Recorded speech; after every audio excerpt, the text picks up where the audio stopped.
I hope all is well. Recently, I went to Micheal's and I found a bunch of pens on clearance. And I remember when I was younger, I used to love this brand, Le Pen. And I also found some microns as well. And then not too long ago, I also thrifted some books on dogs. And today, I'm going to finally use them. I went through and I picked out a bunch of images that I thought would work well in ink. When I'm thrifting and looking for old books to use as reference material, I am looking for books with a ton of images and imagery.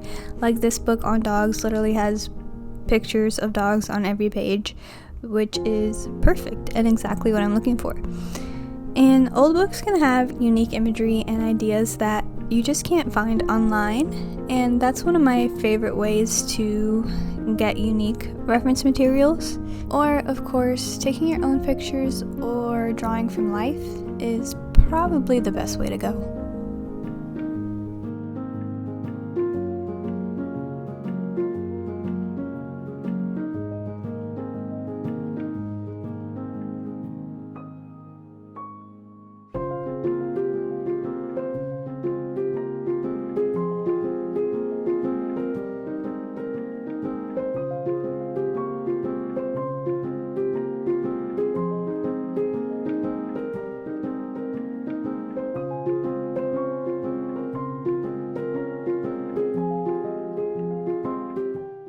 Something that I was thinking about recently was how I used to be so intimidated by inks and ink pens and drawing with ink pens.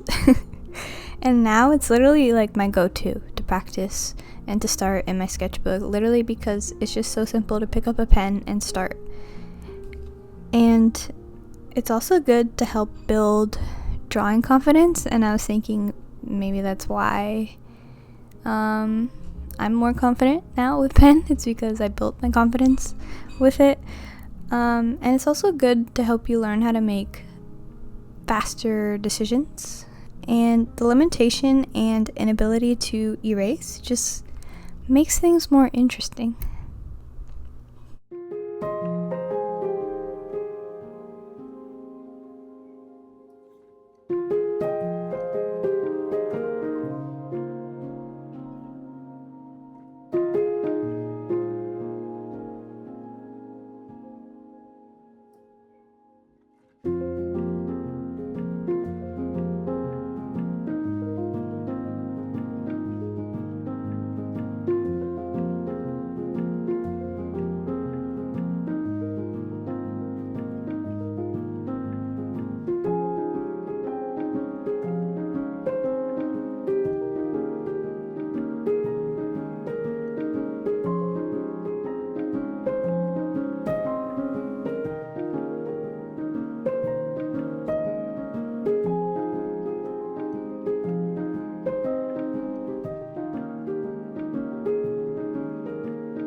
I guess more on drawing with pens, I feel like it helps to not overthink the materials and just start creating.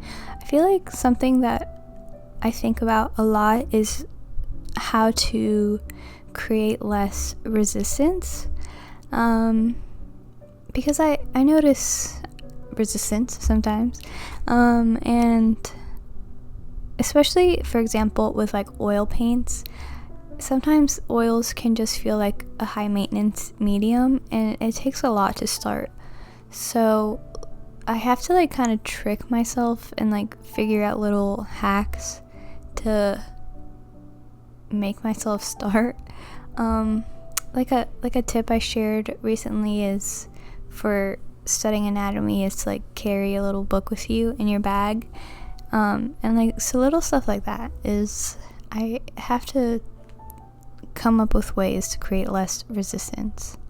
I think something that I feel the most resistance with lately is making videos, actually, long form videos. But I like making videos, don't get me wrong. But there's like resistance in the part of the process where I have to like transfer my content to edit, and then like I edit on my iPad. So I've just been like trying to figure that out lately, for example. Anyways, I'm just rambling. Oh, something that I learned recently is that you can use dots to kind of map out the proportions of your ink drawing before you begin. And I feel like that was very helpful to learn, because then you don't make a mark that you regret. Like with the dot, it kind of just gets hidden within the drawing once it's over. But this way, yeah, it kind of gives you a guide without committing to drawing lines yet. And I thought that was helpful.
And then I guess another tip that I could share for inks and understanding how to create value with inks, when you're making lines like this, the closer that you put the lines together, the darker the value will appear.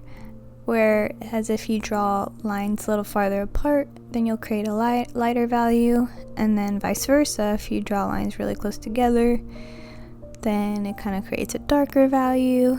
And then of course you can also create darker values through pressure and line weight and whatnot.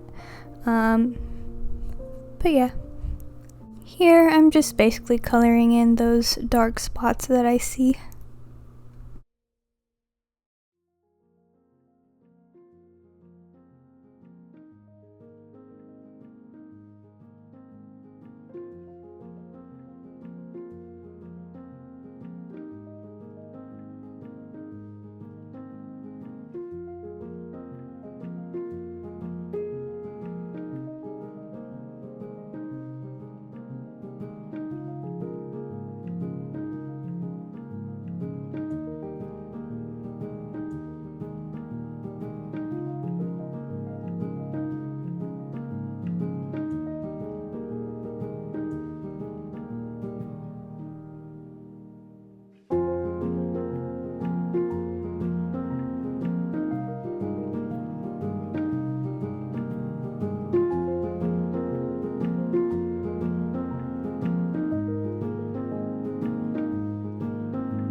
This little guy with the sad eyes turned out to be my favorite because he's just so cute and kind of personified, and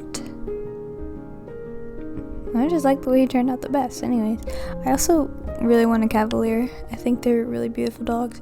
Anyways, I hope that you enjoyed watching this video and that you learned some things and that you maybe found it interesting that you don't need fancy things to start and make art. Anyways, hopefully I'll see you in my next video. Bye.